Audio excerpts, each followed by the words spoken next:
Belakangan ini kita sering kali dihebohkan dengan berbagai isu yang terkadang kita tidak bisa tentukan kebenarannya benar atau tidak. Namun, di tengah-tengah semua kehebohan itu, kita dituntut untuk menjadi seorang pribadi yang bijaksana.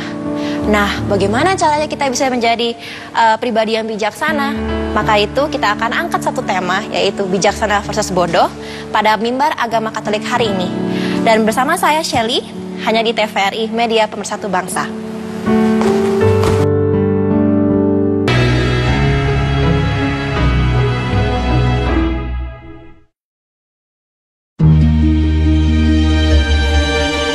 Menjelajahi hamparan perkebunan kopi Nusantara.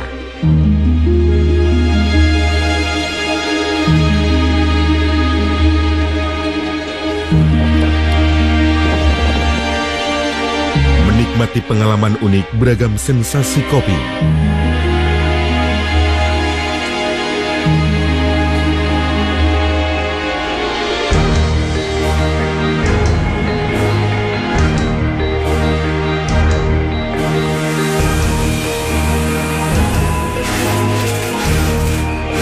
Nikmatnya kopi hangat cita rasa Indonesia. Jelajah Kopi, Jumat pukul 19 waktu Indonesia Barat.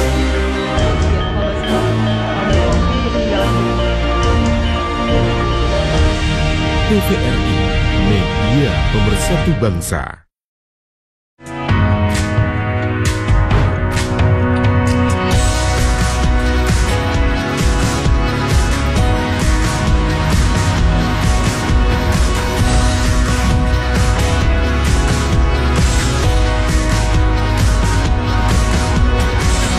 Informasi aktual paling terkini, tersaji lengkap dan segar untuk disaksikan.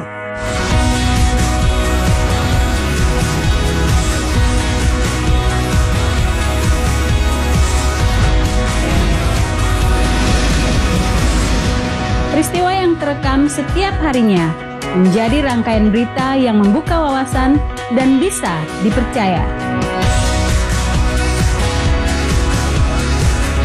Pastikan Anda tidak melewatkan Indonesia Siang. Setiap hari pukul 12 waktu Indonesia Barat. Hanya di TVRI, Media Pemersatu Bangsa.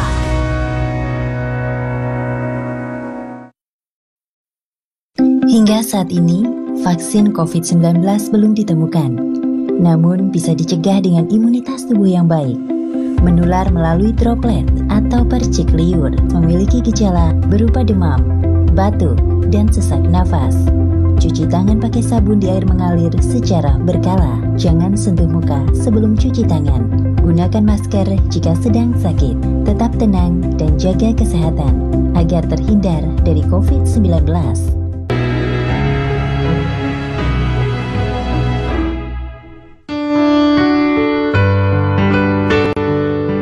Kembali lagi bersama kami di acara Mimbar Agama Katolik. Dan pada hari ini telah hadir dua orang narasumber, yaitu Romo Christophorus Lucchini Cassius dari Gereja Santa Maria Regina Bintaro Jaya. Shalom Romo, apa kabar? Shalom Shelly, damai sejahtera beserta kita, beserta Ibu Bapa dan pemirsa yang menyaksikan Mimbar Agama Katolik hari ini. Luar biasa, terima kasih Romo atas kata sambutannya, dan juga telah hadir di sini bersama kami yaitu Bapak Agus Handoyo, yaitu pewarta dari Santa Helena Curug. Shalom Pak Agus, apa kabar? Baik, shalom pemirsa Mimbar Agama Katolik yang ada di mana saja. Dan pada hari ini kita akan membahas satu tema, yaitu bijaksana versus bodoh. Dan untuk mengawali pembicaraan kita pada hari ini, kita akan mulai dari pembacaan dari Alkitab, yaitu diambil dari Kitab Matius 25 ayat 1-13. Kalau ini saya boleh minta Pak Agus tolong bacakan firman kita pada hari ini. Sangat bersedia. Pada waktu itu, hal kerajaan surga seumpama 10 gadis yang mengambil pelitanya dan pergi menyambut mempelai laki-laki. 5 diantaranya bodoh dan 5 bijaksana. Gadis-gadis yang bodoh itu membawa pelitanya tetapi tidak membawa minyak. Sedangkan gadis-gadis yang bijaksana itu membawa pelitanya dan juga minyak dalam botol mereka.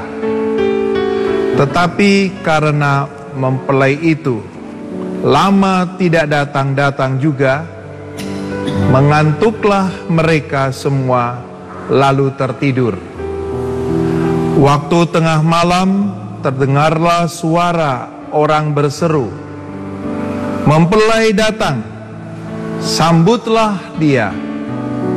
Gadis-gadis itu pun bangun semuanya, lalu membereskan pelita mereka.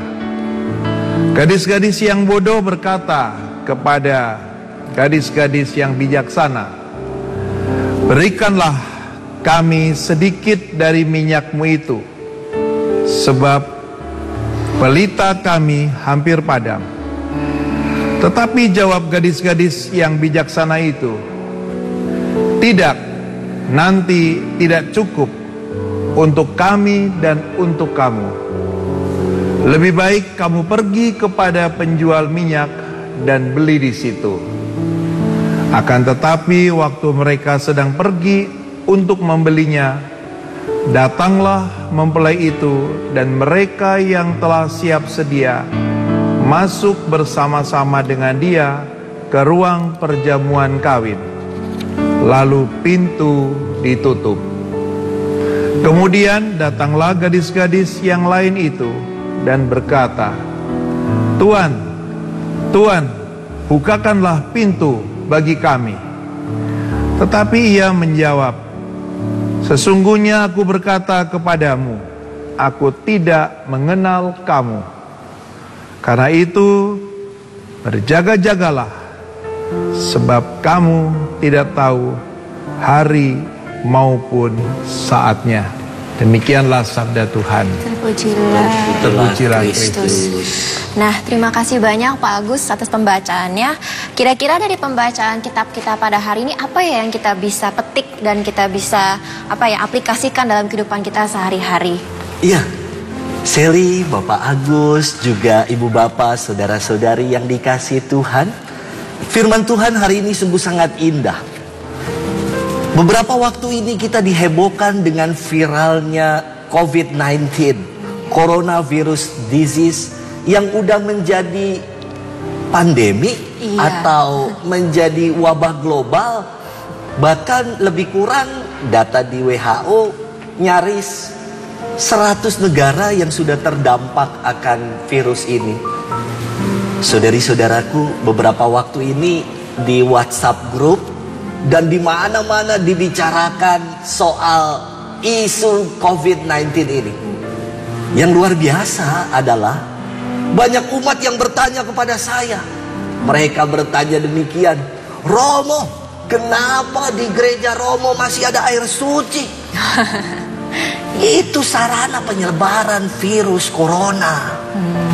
Lalu saya mengatakan, nanti kita tunggu himbauan dari Kuskupan Agung Jakarta.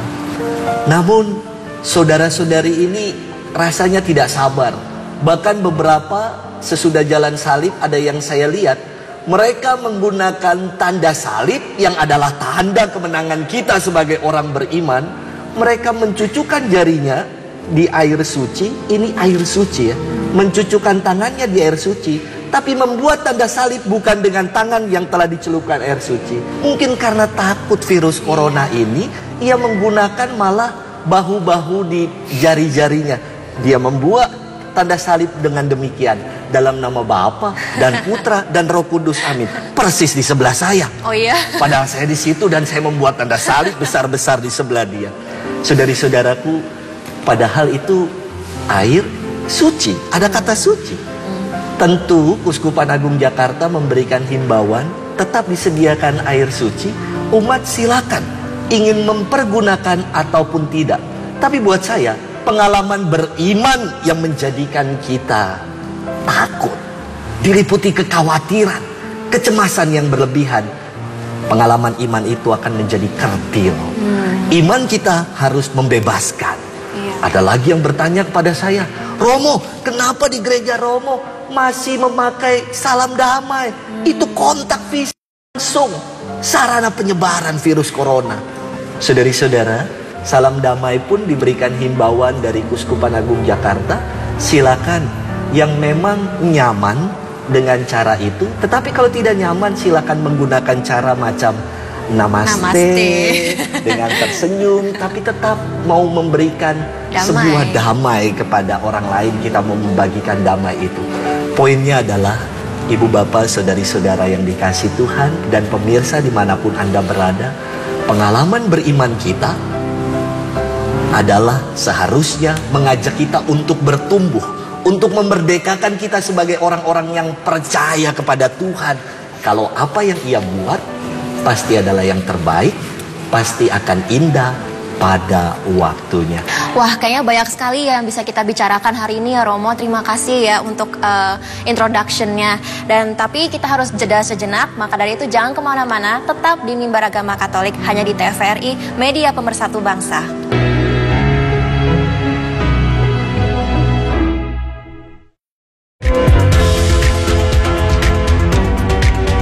Pesona keindahan negeri tirai bambu,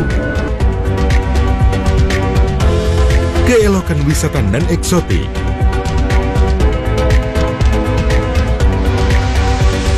keajaiban alam mendunia. Miracle China, Sabtu dan Minggu pukul 11.30 waktu Indonesia Barat. TVRI, Media Pemersatu Bangsa.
Bersama kami di Mimbar Agama Katolik. Nah, tadi kita sudah mendengar ya pembicaraan dari Romo tentang ayat kita pada hari ini. Dan sekarang gantian nih, saya mau nanya Pak Agus, kira-kira apakah ada aplikasi atau pengalaman pribadi Pak Agus tentang mengenai topik kita hari ini, yaitu bijaksana versus bodoh? Tadi sudah dijelaskan oleh Romo. Kadang kita itu terlalu takut berlebihan, sehingga semuanya itu menjadi tidak menentu dalam hidup ini. Padahal pada saat kita berpegang pada Yesus, Yesus adalah satu kepastian dalam hidup ini. Maka pemirsa yang ada di rumah, dimanapun berada, kalau kita mau menjadi kelompok yang bijaksana, berarti kita siap menjadi terang bagi dunia. Berita-berita yang selama ini mencemaskan itu tidak perlu dibesar-besarkan, tapi kita perlu meneguhkan satu sama lain. Karena untuk bisa memahami kelompok bijaksana dan bodoh itu dengan perumpamaan, jadilah garam dan terang dunia. Tidak mungkin kalau kita menjadi terang, lalu terang itu disimpan di dalam ruangan yang gelap. Sampaikanlah hal-hal yang positif dalam hidup ini. Seberapa banyak orang yang sungguh-sungguh dikuatkan dalam hidup ini. Banyak kok orang-orang yang juga sudah sembuh dari serangan virus tadi. Dan itu yang harus diberitakan. Kita juga dalam hal beriman ini juga tentunya pada saat kita mengalami ketakutan, kekhawatiran, kita jangan tertidur terus seperti gadis-gadis yang bodoh tadi. Minyak itu adalah satu tanda anugerah hidup. Maka kehidupan itu datang dari Tuhan. Dan Tuhan tahu pada saat kita diciptakan, Tuhan memelihara hidup kita. Dan kita tidak perlu cemas, tidak perlu khawatir. Dan itulah yang sebenarnya janji Yesus. Barang siapa percaya kepada Yesus, dia akan memperoleh kehidupan yang abadi. Karena Allah kita adalah Allah yang kekal. Terima kasih ya Pak Agus. Berarti kita tidak boleh hidup dalam kekhawatiran terus ya. Tapi justru malah menyebarkan hal-hal yang positif sehingga bisa menyembuhkan sama yang lain ya. Bagus sekali ya pesannya. Terima kasih Pak Agus. Dan juga di sini mungkin ada beberapa pertanyaan dari audiens kita pada hari ini. Dan saya buka waktu dan tempatnya untuk para audiens. Silahkan bila ada yang mau bertanya. Shalom Romo, nama saya David. Saya ingin bertanya, apa tips buat kami agar bisa hidup lebih bijaksana? Saudari-saudaraku yang dikasihi Tuhan, bagaimana sih kita menjadi pribadi yang bijaksana? Mari kita bercermin dari firman Tuhan yang tadi kita dengar. Dikatakan di dalam Matius 25 ayat 13, maka hendaklah kamu waspada dan berjaga-jaga. Menjadi pribadi yang bijaksana artinya adalah pribadi yang senantiasa mau berjaga-jaga. Karena kita nggak tahu kapan kehadiran Tuhan datang. Bagaimana caranya untuk berjaga-jaga, Romo? Saya jadi ingat, berjaga-jaga itu kan mirip seperti dalam permainan sepak bola. Ada yang namanya penjaga gawang atau kiper, ya kan, kiper. Seorang kiper tugasnya adalah berjaga-jaga. Kalau kiper jadi baper, tahu ya baper ya, bawa perasaan. Ketika dia ditembak bola keras-keras lalu dia malah aduh sakit. Kiper yang baper akan kebobolan. Kiper yang lengah juga sama. Maka pengalaman beriman kita hal yang sama saya kira. Kalau kita bukannya berjaga-jaga malah baper di dalam pengalaman iman ini, malah kita Tuhan kenapa doaku tidak dijawab, lalu ngambek, mutung, tidak pergi ke gereja. Aduh kok Romonya kalau khotbah demikian, ngambek, dikit-dikit ngambek, mempersalahkan orang lain. Saudari-saudaraku, para pemirsa dan pendengar yang dikasihi Tuhan, mari kita bersama-sama diajak untuk beriman yang bijaksana. Artinya adalah kita mewaspada dan berjaga-jaga. Berjaga-jaga dan waspada caranya dengan apa? Dengan beriman kita selalu nyalakan api. Iman ini kita hidupi. Kata hidup dari kata hayat. Maka dihidupi artinya dihayati. Kadang-kadang saudari-saudaraku, Bapak yang dikasihi Tuhan, kadang-kadang pembicaraan kita seputar yang religius adalah pembicaraan di seputar gereja. Kita pisahkan dalam keseharian hidup kita. Jadi Bapak, bagaimana caranya berjaga-jaga? Mari kita hayati sungguh hidup ini. Dengan senantiasa berjaga-jaga kita ungkapkan iman kita. Tadi yang Bapak Agus sampaikan adalah dengan tidak khawatir dan tidak panik. Saya mempunyai moto tabisan. Moto tabisan saya diambil dari Filipi 4 ayat 6. Dikatakan, janganlah kamu khawatir, nyatakanlah dalam segala hal keinginanmu kepada Allah dalam doa dan permohonan dengan ucapan syukur. Luar biasa Romo, terima kasih banyak ya. Jadi harus jadi kiper tapi nggak boleh baper ya Romo. Betul. Ya. Nah kira-kira ada pertanyaan kedua dari audiens, silahkan. Shalom, saya Flavia.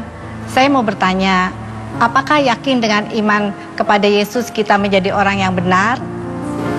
Memang di tengah-tengah arus dunia yang begitu pesat seperti ini, kadang-kadang iman kita kepada Yesus itu dihimpit oleh berbagai macam kepentingan.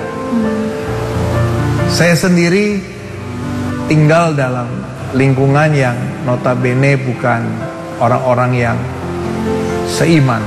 Tapi saya harus tetap menjadi saksi, menjadi terang. Dan itu tidak gampang. Kadang-kadang diliputi oleh rasa cemas, khawatir. Tetapi itu semua saya usahakan, saya serahkan semuanya kepada Tuhan. Menjadi kelompok yang bijaksana adalah kelompok yang selalu percaya hanya Tuhan yang mampu memberikan kehidupan secara abadi. Itu Ibu, jawaban saya. Terima kasih Pak Agus atas jawabannya yang begitu luar biasa. Namun sekarang kita harus jeda lagi. Tapi jangan kemana-mana, tetap di Mimbar Agama Katolik. Hanya di TVRI, Media Pemersatu Bangsa.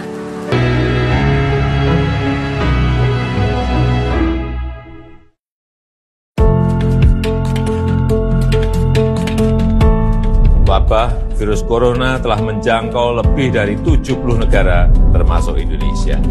Corona adalah sejenis virus yang dapat menginfeksi hewan dan manusia, serta menyebabkan penyakit saluran pernafasan. Virus corona berasal dari hewan yang melompat ke manusia, lalu terjadi penularan virus antar manusia melalui percikan ludah dan ingus saat seseorang batuk atau bersin. Bisa juga melalui perantara seperti gagang pintu atau pegangan tangga. Sejauh ini, virus corona baru ini memiliki tingkat kematian sekitar 2%, jauh lebih rendah dari SARS yang sekitar 10% dan MERS yang sekitar 35%.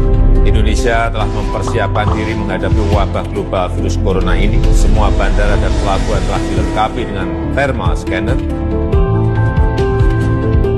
Di dalam negeri, pemerintah Indonesia telah menyiapkan lebih dari 132 rumah sakit dengan fasilitas sesuai standar internasional.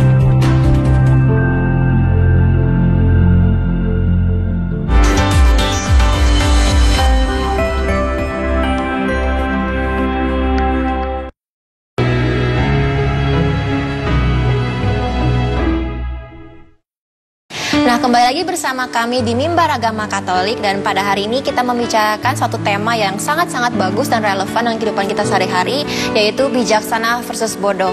Namun tidak terasa waktu kita sudah hampir habis, sudah di penghujung acara. Maka dari itu Shelly dan pemirsa juga mau minta satu rangkuman dari Romo dan juga Pak Agus tentang tema kita pada hari ini. Silahkan Romo. Pasti di dalam hidup ini banyak pertanyaan, banyak pengalaman, banyak persoalan. Dan saya yakin sebagai orang beriman, kalau kita menjadi pribadi yang bijaksana, kita akan mengatakan Tuhan tidak pernah memberikan pencobaan kepada umatnya. Amin. Tapi ini semua adalah sebuah pembelajaran buat kita. Bagaimana belajar untuk menjadi pribadi yang bijaksana? Firman Tuhan hari ini mengajak kita untuk senantiasa menghidupinya. Arti hidup adalah hayat, dari kata hayat. Maka hayatilah iman. Jangan hanya iman kita hanya sekedar di mulut, tapi iman kita sungguh-sungguh mewujud nyata dalam perbuatan.